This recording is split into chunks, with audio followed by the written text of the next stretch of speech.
you can see, no matter how cold it is, my dogs are in the water. I mean, it's in the mid-20s right now, and Ryuk's out there wading like it's a summer day. All my dogs are like that. If Lobo was here, he'd be out there fetching like it's nothing.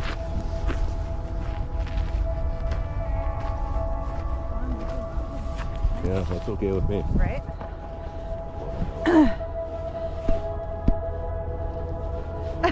Should I howl or should I not? Is that what you guys are thinking? Do it down here and give me a viral video. Right, right. Oh! I feel like you're usually telling us. Yeah. Right. What do you think, Ryuk?